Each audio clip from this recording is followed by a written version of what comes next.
Muchas gracias y es un privilegio para mí estar con vosotros hoy para saludaros, conoceros, abrir la Biblia, considerar algo acerca de la Escritura. Realmente toda la presentación que se hizo hoy, siempre digo, y soy honesto en eso, es absolutamente, no correcta. Por una razón, porque toda la titulación que tú puedas tener y las cosas que puedas hacer quedan reducidas para el creyente a una sola cosa: somos siervos. Y es el Señor el que es el Señor, y el que dirige su obra, y el que conduce su obra, y el que da los dones, y el que permite, por su gracia, que podamos hacer su obra, no nosotros, sino Él por medio de nosotros. Ahora, cuando yo tengo que hablar a una audiencia de personas que aman los libros, tengo un problema serio. Porque yo soy un hombre que amo. De manera que mi esposa Susana tiene un problema continuo conmigo, ¿y sabéis cuál es? Otro libro. Y esto es... Yo sé que a las librerías les encanta, pero es otro libro más y a ver dónde ponemos ese libro. De modo que ya tomé la decisión hace algún tiempo de pasar parte de mi biblioteca a la biblioteca de ella, no regalada, sino prestada, para que me conserve los libros. El otro día me decía, esto debajo de la cama no permito que lo pongas. Bueno, pues mucho más espacio no hay. Amar los libros es importante, pero no hay ningún libro que valga nada si no descansa en la Biblia. Ese es el libro. Y necesariamente tenemos que recuperar en el pueblo de Dios la Biblia, en todo el sentido de la palabra, en el púlpito de la iglesia, en la familia y en el individuo. Yo quiero considerar con vosotros, no voy a dar una conferencia ni una exposición teológica de nada, simplemente quiero leeros un versículo y reflexionar sobre él, que está en la segunda carta a Timoteo, en el capítulo final, capítulo 4 y versículo 13. Segunda a Timoteo 4:13, dice así la palabra del Señor. Pablo se despide de Timoteo. Algunos le llaman, me gusta mucho llamarle el testamento espiritual de Pablo a esta epístola. Pablo está preso, sentenciado a muerte y va a ser ejecutado en cualquier instante, y se acuerda de su amigo, hijo en la fe Timoteo, y le escribe esta carta llena de sentimientos personales, pero de grandes realidades espirituales, y al final le dice: ven a verme, si no vienes pronto no me vas a ver, en fin, todo lo que vosotros conocéis de la carta, y le dice: trae cuando vengas el capote que dejé en Troas, en casa de Carpo, y los libros, mayormente los pergaminos.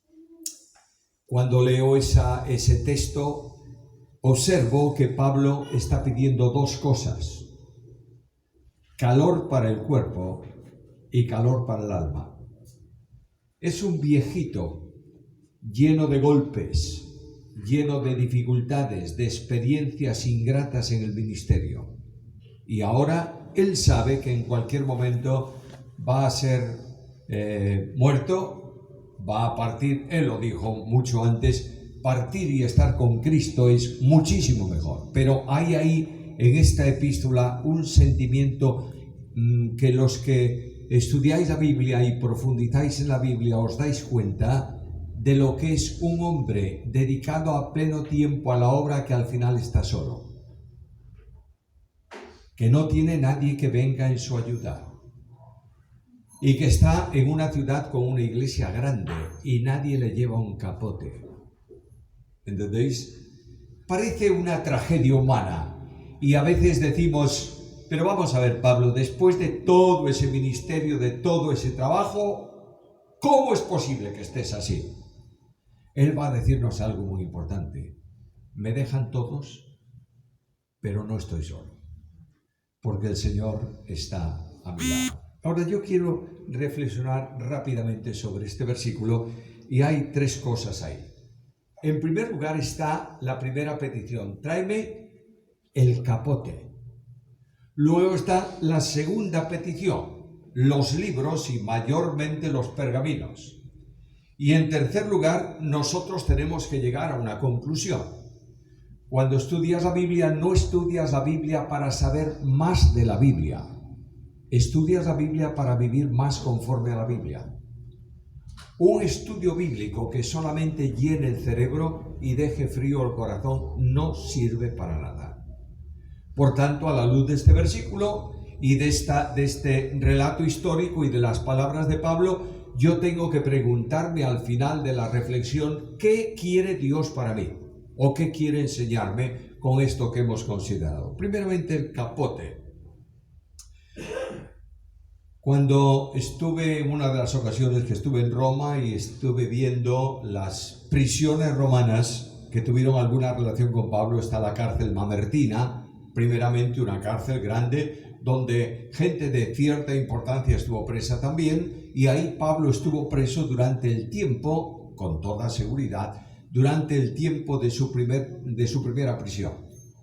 Le juzgan al final de ese tiempo y como los acusadores no comparecen, le dejan libre, ciudadano romano, a la calle, y él sale y quiere cumplir su programa y su deseo de venir al occidente y llegar a España. Lo conocéis por la epístola a los romanos, etcétera, etcétera. Y durante ese tiempo, en esa prisión, el apóstol estaba más o menos, digámoslo así, más o menos cómodo. Tenía por lo menos un espacio. Pero la segunda prisión, que realmente, como no cobran entrada para visitarla, no llevan a nadie para que la vea, esto la verdad, es una prisión pequeña que está en una parte que era casi del exterior de la ciudad histórica de Roma, y en esa cárcel pequeñita había una guardia especial del emperador que custodiaban los presos a los que el emperador había dictado sentencia. Es una cárcel pequeña, enormemente húmeda.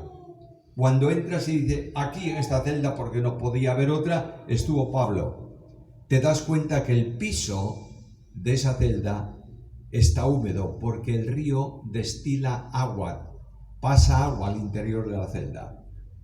¿Te imaginas un hombre anciano durmiendo en una celda sin abrigo? Y Pablo sabe que su cuerpo es el vehículo para el servicio. A veces nosotros no entendemos mucho esto, pero el cuerpo nuestro es templo del Espíritu Santo, ¿lo creéis? Cuando Dios compra al creyente al precio de la sangre de su Hijo, no compra la parte espiritual, compra al creyente.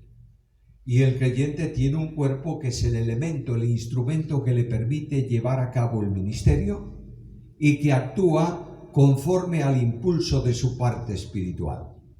Por eso Jesús dijo que de la abundancia del corazón habla la boca.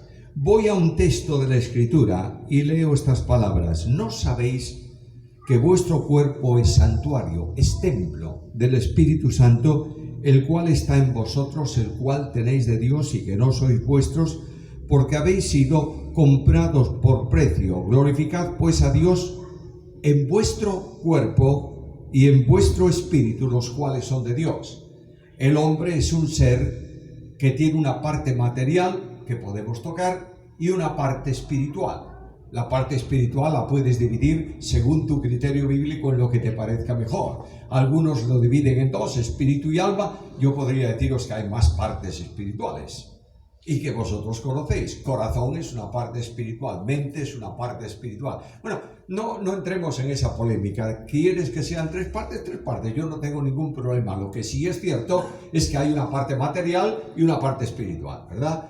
Y lo que está diciéndome el texto de Pablo es que Dios compró al creyente plenamente y que ha convertido al creyente en tres cosas.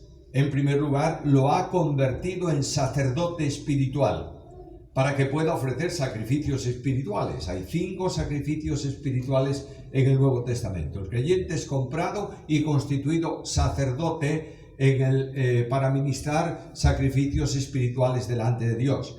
En segundo lugar, en aquella dispensación antigua, el que llevaba un sacrificio al templo tenía que buscar el animalito, después caminar un camino largo hasta llegar al templo, y luego buscar el sacerdote de turno para que ofreciera el animal. Y Dios dice, vamos a resolver el problema.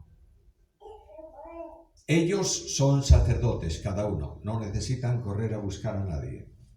En segundo lugar, ellos son templo mío, no tienen que correr, está ahí. Y en tercer lugar, ellos son sacrificio. Romanos 12:1. Os ruego por las misericordias de Dios que presentéis vuestros cuerpos ¿en qué? En sacrificio vivo. Ahora, como Dios compró al creyente y lo ha constituido en su templo, el creyente está permanentemente en la presencia de Dios, porque Dios ha venido a residir en el corazón del creyente, en la intimidad del creyente. No solamente el Espíritu Santo, sino la Trinidad Santísima. De manera que el Señor Jesús, cuando habla de unidad de la Iglesia, nunca habla de unidad externa. Y dice, como tú, oh Padre mío, en ti, así nosotros en ellos, para que sean uno. Y esa operación trinitaria que vincula a las personas divinas porque tienen la misma vida, la vida común del ser divino está en cada una de las personas divinas, por tanto no pueden separarse, no pueden distanciarse. Son individuales, son distintas, el Padre es distinto al Hijo, pero los tres son uno. ¿Entendéis? Esta operación de unidad de la Iglesia se realiza por la presencia de Dios en el creyente.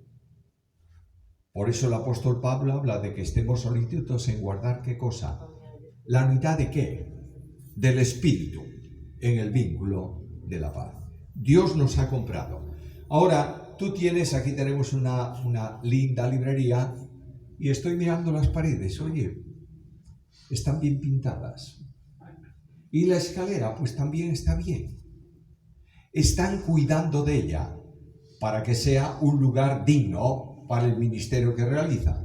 De la misma manera el creyente tiene que cuidar de su cuerpo, porque es el templo de Dios. A veces nosotros olvidamos el ejemplo de Cristo, y yo quisiera a este auditorio esta tarde pediros algo que es urgente y necesario. Recuperad a Cristo. A lo largo de los últimos años he visto en todo el mundo, de forma muy especial en Europa, que Cristo es un desconocido para la Iglesia cristiana. Que Cristo está en las canciones, está en la liturgia de la Iglesia, está en la oración, en el nombre del Señor, pero Cristo está a la puerta de la Iglesia. Porque la Iglesia tiene demasiados grandes y pocos siervos. Y Cristo está ahí a la puerta hablándole a los creyentes, no a la Iglesia. Si alguno oye mi voz y abre la puerta, y claro, enseguida tomamos el texto y lo aplicamos para el Evangelio. Aplícalo si quieres, pero no está hablando de salvación, está hablando de relación de Cristo y de una Iglesia, que ha dicho, no tengo necesidad de ti porque yo me he enriquecido. Ahora, tenemos que ver a Jesús. No hay forma de desarrollo de vida cristiana sin seguir a Cristo. No hay vida cristiana sin vivir a Cristo. Por tanto, esta es mi necesidad. Entonces, frente a esto que Pablo está diciendo, y en cuanto al cuerpo del creyente, yo quiero preguntarle a Cristo, ¿qué hiciste tú con tu cuerpo? Y la Biblia me responde. Juan capítulo 4, versículo 6, por ejemplo, Cristo ha subido en el camino largo desde Jerusalén y llega al pozo de Jacob. Conocéis bien la historia. Y dice que Jesús, cansado del camino, se sentó. Luego descansaba, ¿o no? Naturalmente que sí. Hay limitaciones humanas en Cristo que lo hacen igual, no, semejante a nosotros. Y naturalmente Cristo cansado no dijo vamos a llegar al destino porque no, descansó.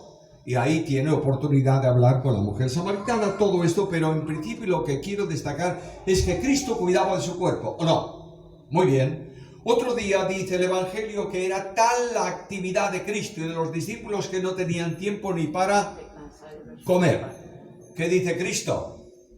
Vámonos a un lugar tranquilo y descansemos un poco.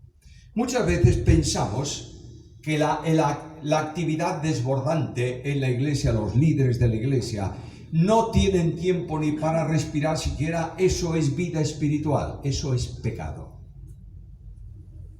El activismo es malo, la actividad es necesaria.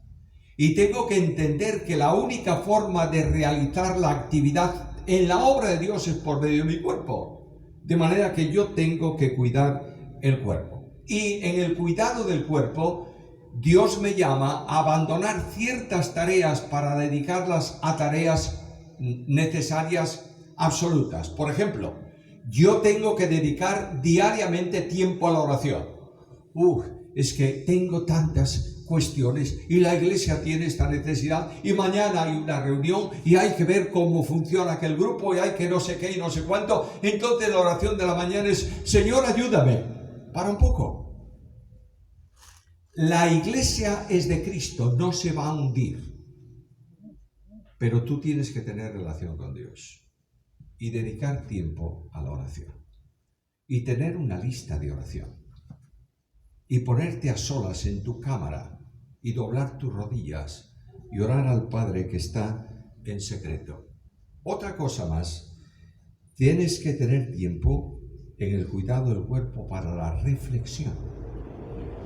Estamos en un mundo que no da tiempo para nada, ¿o no? Yo no veo gente que diga: oye, líderes en la iglesia, ¿qué vamos a hacer con este problema? No sé cuál, me da lo mismo. Bueno, vamos a pensar.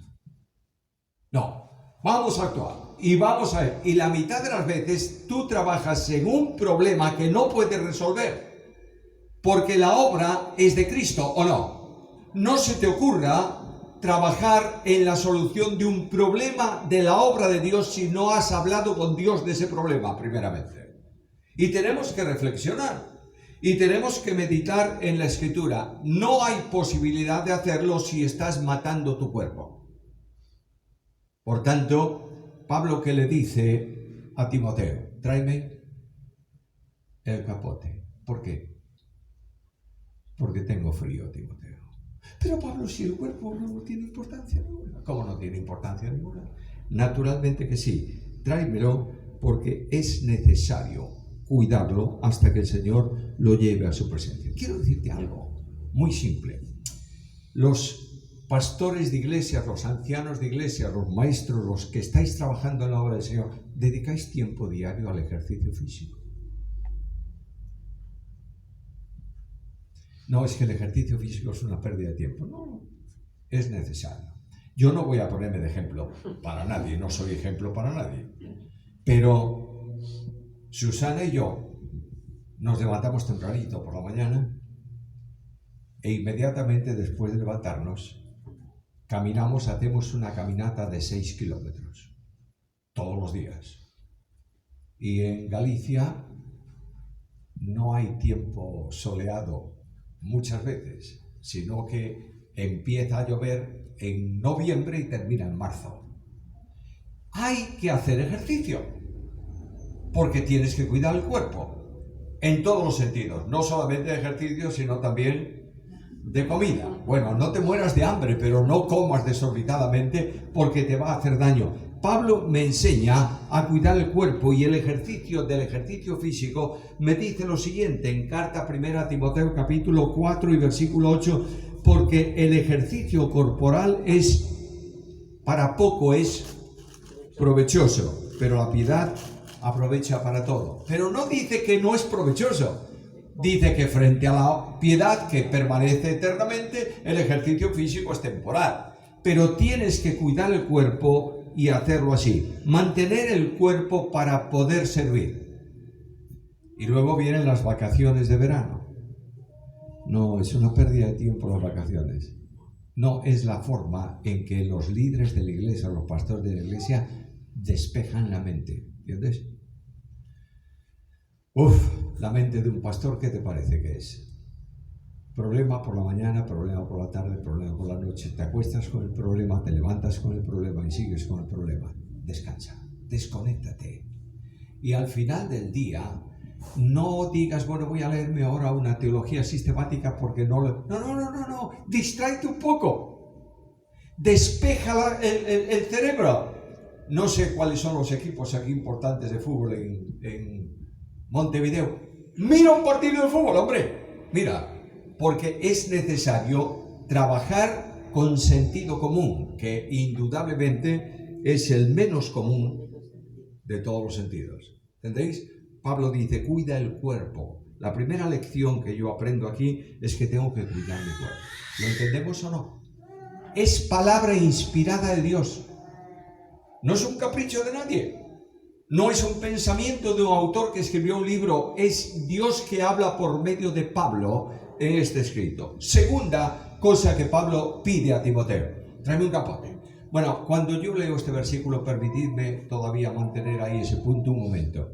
Cuando yo leo ese versículo, siento una tremenda emoción. Una iglesia grande, porque era una iglesia grande en aquel tiempo en Roma, con tantos creyentes, no había un solo creyente que fuese a visitar a Pablo a la cárcel para ver si tenía frío o no. Están todos ocupados en sus cosas y muchos teniendo miedo de que si los ven con Pablo tuviesen un problema social e incluso la cárcel. ¿Me sigues?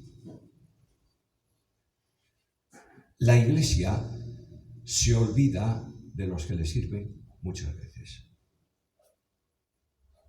A lo largo de mi experiencia en el pastorado, 40 años en la misma iglesia, me doy cuenta que muchas veces la iglesia se acuerda de la festividad de la escuela dominical, pero pocos preguntan por la situación del pastor. Bueno, hay una correspondencia, el pastor tiene que ocuparse también de la situación de la iglesia, ¿no es? Muy bien, pero aquí tenemos un hombre que está solo y tiene frío, pidió algo de abrigo para el cuerpo, pero ahora él siente frío en otra parte y dice, tráeme los libros, mayormente los pergaminos. El apóstol Pablo está pidiendo literatura. Estamos en una librería y este es un ministerio fantástico. Admiro a CLC, y no porque nos haya abierto este local para hoy, pero he tenido conferencias con movidas, motivadas, llevadas a cabo, organizadas por CLC, fantásticas. Hace unos años en Chile tuvimos una gira por ahí en donde no cabía la gente en ninguna de las convocatorias de CLC, y en Colombia de la misma manera. Bueno, felicidades CLC, gracias por vuestra ayuda y vuestro afecto y vuestro compromiso. Pablo pide libros. ¿Cuáles? Dice, tráeme los libros y los pergaminos. Indudablemente está hablando de dos escritos bíblicos. ¿Y por qué Pablo no tiene un capote y no tiene libros? Bueno, porque cuando lo prendieron, los soldados romanos no eran como la policía de nuestro tiempo que dice, te vamos a llevar detenido, busca un poco de ropa, métela en una maletita y vente porque vas a estar unos días. No, el soldado romano, está aquí Pablo, fuera, vamos, a Roma sin más historias, tal como está. Y no tiene ni el capote ni los libros y allá se llevan a Pablo. Pero Pablo pide especialmente los libros, la colección de papiros. En eso están escritos probablemente los textos que circulaban del Nuevo Testamento. Está pidiendo palabra de Dios. Y decimos, cuando vemos esto, decimos, pero vamos a ver, Pablo, vamos a ver. Tú eres un hombre conocedor de la Biblia, estudiaste teología al lado del maestro más importante de tu tiempo.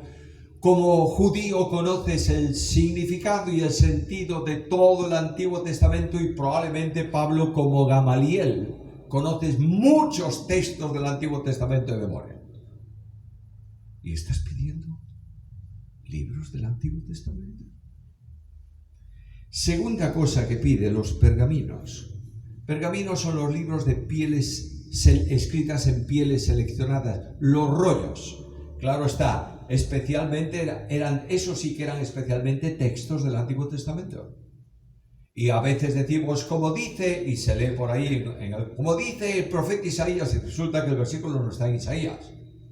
No, pero estaba en el rollo que contenía Isaías, y por eso se le llamaba de esa manera. Pero Pablo está pidiendo estos escritos sobre piel seleccionada, partes de la Escritura, porque él necesita oír ¿qué cosa? Oír a Dios. Me emociona mucho esto. Dios me libre a mí de predicar cualquier cosa que no esté en la Biblia. En el púlpito de la iglesia, en las escuelas dominicales, en las familias, en los individuos, tiene que estar la Biblia. Ahora yo le preguntaría a TLC, ¿cuántas versiones de la Biblia tenéis? Y me van a decir unas cuantas, ¿o no? Claro, y cada una de esas versiones, en el ámbito exterior, tiene sus enemigos. De modo que no uses Nueva Versión Internacional, porque esa es una herejía, está tomada de manuscritos falsos, y no se te ocurra leer la Biblia de las Américas, porque le introduce muchas palabritas, y si no, mira, están en cursivas. La única buena Biblia, la única Biblia perfecta es la Reina Valera 60. ¿Sabe lo que consigue Satanás con eso? Que no leas la Biblia. Este es el problema. De manera que tenemos una bendición grande de tener la Biblia. La pregunta es, lo importante no es que tú tengas la Biblia. Tú puedes ir a la librería y comprarte la Biblia del pastor ambicioso y del pastor menos ambicioso y de la mujer sonriente y de no sé qué y no sé cuánto. 800 versiones diferentes de Biblia. Satanás quiere que tú tengas Biblias. Lo que no quiere es que la Biblia te tenga a ti. Y mientras tú discutes sobre si la Biblia vale o la Biblia no vale, lo que haces es no leer la Biblia. Y lo más trágico de todo esto es que las congregaciones nuestras están siendo afectadas y hay personas mayores con mucho respeto para ellas que te preguntan, ¿puedo leer esta Biblia o no? Una tragedia. No me preocupa lo más mínimo que la Biblia sea electrónica. Muchas veces cuando predico en la iglesia digo, hermanos, abramos la Biblia o encendamos la Biblia, me da lo mismo. El asunto importante es que se lea la Biblia y que el predicador en la iglesia tome un texto bíblico o un capítulo bíblico o lo que sea, pero ponga la Biblia antes de nada y predique solo lo que la Biblia enseña en la palabra de Dios. El apóstol, maestro en la palabra, preparado en la escuela de teología, quiere seguir leyendo la Biblia. Yo sé que entre vosotros tenéis esta experiencia. Lees un día un versículo, analizas el versículo, bosquejas el versículo, predicas el versículo y dentro de 5 años vuelves a caer en el versículo y vuelves a analizar el versículo y dices, fíjate, no había caído en esto. Necesitamos leer la Biblia. Y Pablo necesitaba calor para el alma. ¿Y dónde está en la Biblia que la Biblia da calor al alma? Bueno, por ejemplo, en Lucas capítulo 24. Suben los discípulos de Emaús. No conocen a Jesús. ¿Qué es lo que hace Jesús? ¿Les da un discurso? No, abre la Biblia. Y desde el principio, desde el Pentateuco en adelante, les va diciendo lo que la Biblia decía acerca de él. ¿Entendéis? Ellos tenían en su mente un Cristo a su medida. Como no cumplió sus objetivos, no era el Cristo que esperaban. Y el corazón de ellos estaba frío. Y hablaban de las cosas, no de la Biblia. Y estaban tristes y discutían. ¿Cuántos creyentes así? ¿Y cuántos líderes de iglesias así? Empeñados en discutir de cosas porque su concepto teológico no encaja con la Biblia. Pablo busca la Biblia y Cristo a los discípulos de Emaús les abrió la Escritura. ¿Y qué decían ellos? No ardían nuestros corazones por el camino.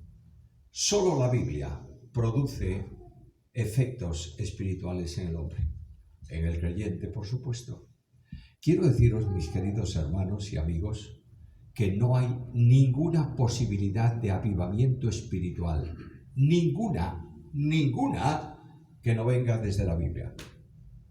Solo cuando la Biblia, por el poder del Espíritu, es aplicada a la congregación y al creyente, hay un cambio de vida en el creyente. Olvídate de buscar experiencias y asuntos subjetivos y cantos y oraciones y no sé qué más. Biblia, solo Biblia y nada más que Biblia, ¿está claro? Y Pablo dice, necesito leer la Biblia. Y era Pablo. Los que tenéis responsabilidad en la iglesia estáis promoviendo en la congregación la lectura de la Biblia cada año entera. Hay un plan de lecturas que das a la congregación al principio del año diciendo vamos a leer la Biblia y los animas a que lo hagan. Pero para eso tienes que estar leyéndola tú. Y el compromiso solemne delante del Señor que yo tengo desde hace mucho tiempo es que no puedo dejar de leer toda la Biblia entera, todos los años. Las genealogías también, ¿eh? Porque ahí llegas a números y dices, el padre de este, la tribu tal que tenía oh, madre mía, ¿y eso qué? No, es palabra inspirada, ¿eh? De modo que algo encontrarás por ahí seguramente. Pero el apóstol estaba buscando la Biblia como alimento espiritual. Porque, ¿qué es la Escritura? ¿Tú crees que la Escritura es inspirada por Dios o no? ¿Eh? ¿Toda o parte? Si es toda, ¿por qué no la predicas toda? Y si es inspirada por Dios y útil para tu vida, ¿por qué no la lees? Estamos siendo llamados a tomar una decisión en cuanto a Cristo, por supuesto, y en cuanto a la Biblia. Y la Biblia es necesaria en la experiencia del creyente. ¿Por qué? Por una razón. Hebreos 4:12. La palabra de Dios es viva y eficaz, y más penetrante o más cortante que toda espada de dos filos, y penetra hasta la división del alma y del espíritu, de las coyunturas y de los tuétanos, y discierne los pensamientos y las... Realmente esa conjunción ahí podría ser cambiada por otra. Discierne los pensamientos de las intenciones del corazón. El corazón nos engaña muchas veces. La Biblia nos hace entender qué es realmente conforme al pensamiento de Dios y qué es de intención humana. Solo la palabra de Dios. Por tanto, necesariamente tenemos que utilizar la Biblia si queremos que funcione. Mirad, hermanos míos amados, la Biblia, además de enseñanza de Dios, es el elemento de consolación, ¿o no? Cuando tú tienes un problema, la palabra de Dios consuela tu alma. Hay experiencias en la vida de cada uno de nosotros muy complicadas y muy difíciles. Y hay muchas preguntas que no tienen respuesta. Y hay muchas veces que en la angustia del alma preguntamos al Señor ¿por qué? ¿Y qué? No contesta. En mi experiencia de pastorado y de experiencia personal he pasado por momentos enormemente difíciles. En asunto personal, en vida personal, la partida de mi esposa a la presencia del Señor después de 43 años de matrimonio. Cuando me dicen los médicos que la atendían, felicidades, está sana, llévese a la casa. Un viernes, y la semana que viene ingresaba en el hospital conectada a máquinas y moría la siguiente. ¿Tú sabes lo que hice yo? Preguntarle al Señor.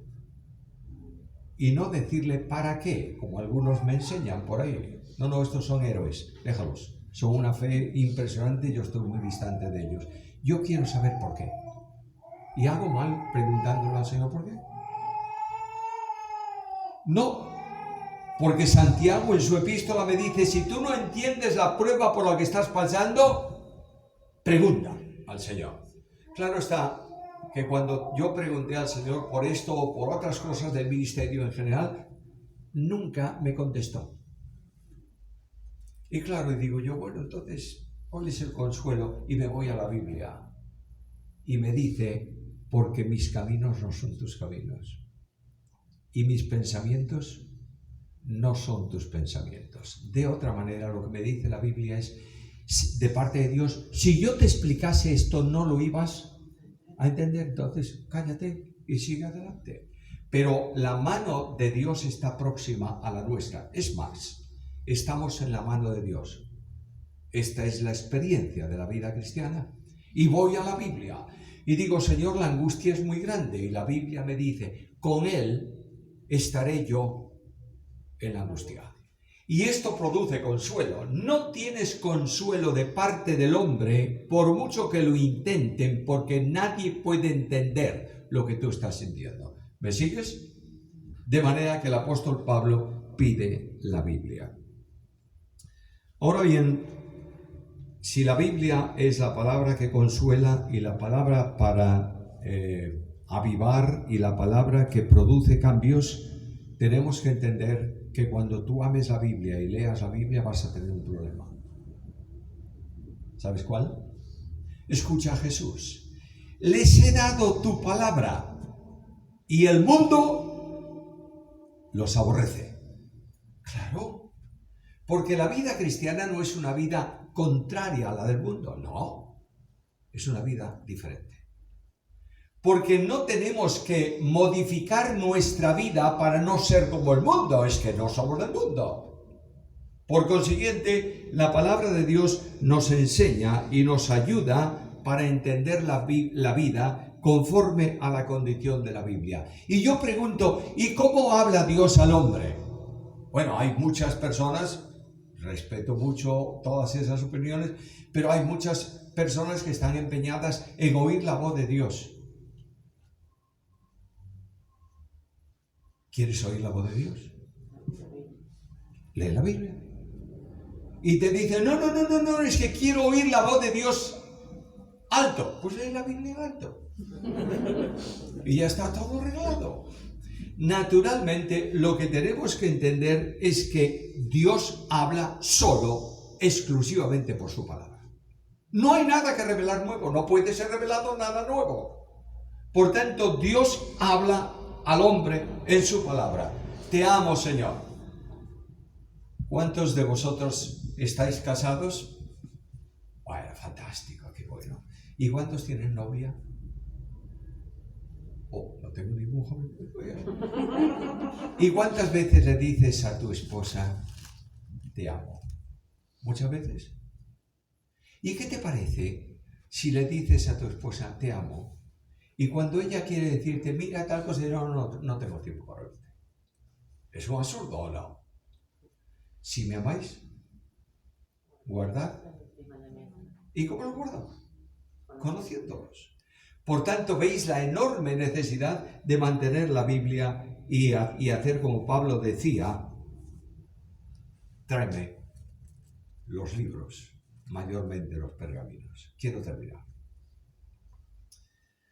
La Biblia debe ser predicada.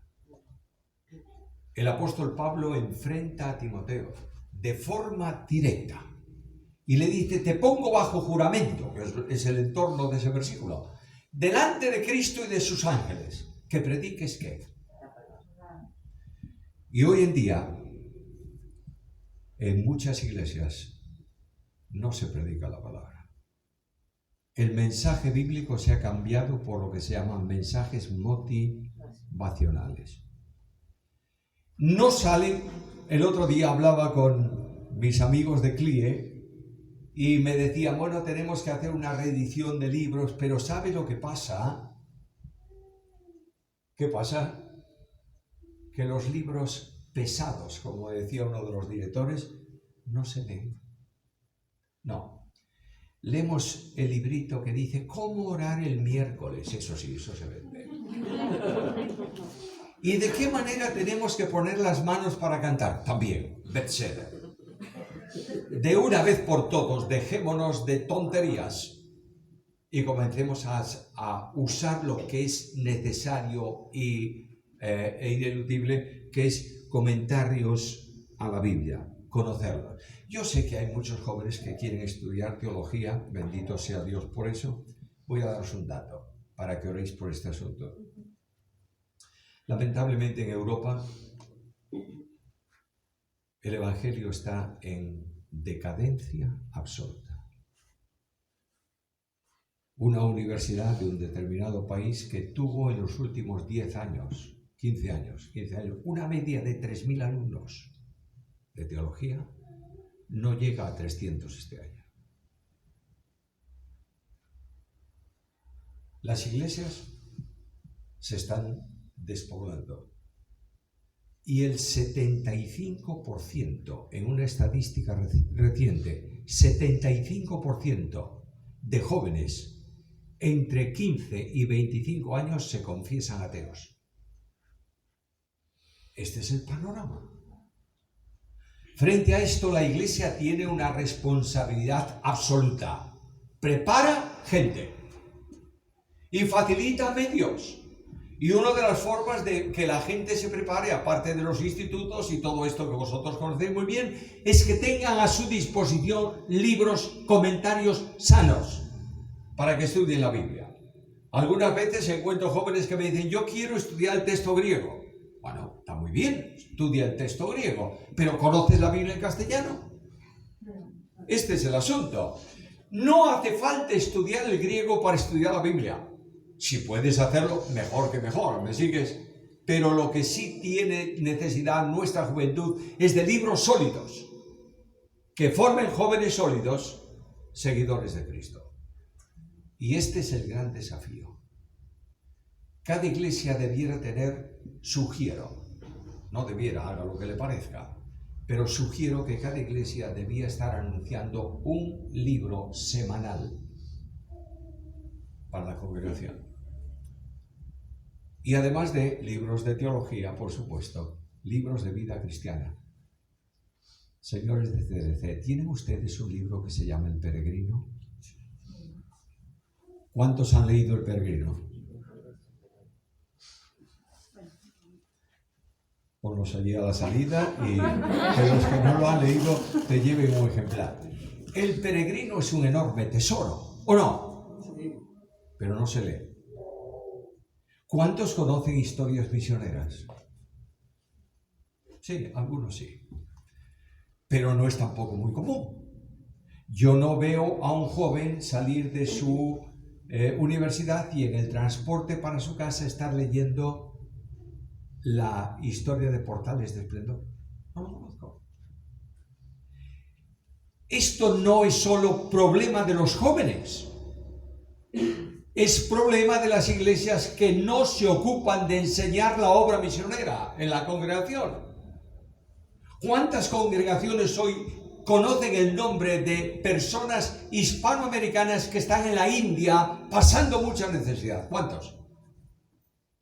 ¿Cuántos conocen el nombre de personas hispanoamericanas de los países en torno al vuestro que están en Turquía y que tienen que andar con mucho cuidado con los correos electrónicos? ¿Conocéis eso? Si no conocemos obra misionera, estamos perdiendo la visión misionera. Y la visión misionera no es enviar solamente gente al África o a la India o a donde sea, es comenzar a evangelizar el pueblo que tienes a tu lado. Tráeme los libros, especialmente los pergaminos. Fomentad el estudio, por favor. CLC y otras librerías pueden ayudaros en una selección de libros, pero fomentad el estudio de la Biblia. Que haya un programa de estudio bíblico, ¿sabéis en la iglesia en dónde? En la escuela dominical. Los niños pequeños tienen que ser llevados a la Biblia. Y hay que fomentar el trabajo familiar de lectura de la Biblia en familia. ¿Qué es lo que hacen los niños? No sé si aquí yo no conozco el entorno social de Uruguay, pero cuando un niño sale de su colegio, no hablo de los chiquitines, tal vez ellos no, pero los intermedios, los adolescentes, ¿qué llevan en su mano? ¿El celular? Yo creo que la tercera generación después de estos tendrán el dedo más largo que el resto de la mano, porque es el dedo celular. Y llegan a su casa y ¿qué hacen? Celular. Y salen de su casa, celular. No les prohíbas el celular, hombre. O sea, es un padre, en fin. Pero regula el uso del celular y que lean Biblia. ¿Me entiendes? Bueno, es que mi niño ve en la televisión, yo no sé si hoy se ve eso, aquellos dibujitos japoneses de aquel animalito raro japonés que tiene mucha fuerza y tal, y fíjate, no le prohíbas ver el animalito japonés, déjaselo que lo vea, pero cuando se vaya a acostar, dile, te voy a contar una historia. Eso que tú estabas viendo tenía fuerza, ¿verdad? Sí, papi, tenía mucha fuerza. Pues te voy a contar la historia de un hombre que salió una noche enfadado y agarró las puertas de una ciudad y se las cargó al hombro y las llevó a un monte. ¡Oh! Detrás de ese que es Sansón está Dios. Detrás del bichito de la tele no está nada. Y es necesario que comencemos a racionalizar nuestro pensamiento y digamos, tráeme los libros, mayormente los pergaminos. Tenemos que tomar una decisión. Hoy, esta noche, aquí. ¿Qué vas a hacer tú frente a esta demanda? ¿Vas a comenzar hoy con los libros y los pergaminos? ¿Vas a hacerte un plan de lectura personal y de estudio de la Biblia? ¿Vas a estar buscando ayuda en aquello que no entiendes o que no alcanzas? Todos tenemos esa necesidad, en personas que conocen, no porque lo han descubierto, sino porque otros se lo han dado. Quiero deciros que no hay ningún escritor de libros, comentarios al Nuevo Testamento o a la Biblia entera o temas de teología que los haya descubierto él, se lo han dado otros. ¿Entiendes? Todos nos dan lo que nosotros podemos dar después. Procura prepararte para darlo a otros e influye en tu generación para que muchos digan como Pablo, tráeme los libros, mayormente los pergaminos. Que Dios os bendiga, gracias por vuestra presencia, ha sido un privilegio para mí conversar con vosotros este sencillo tema.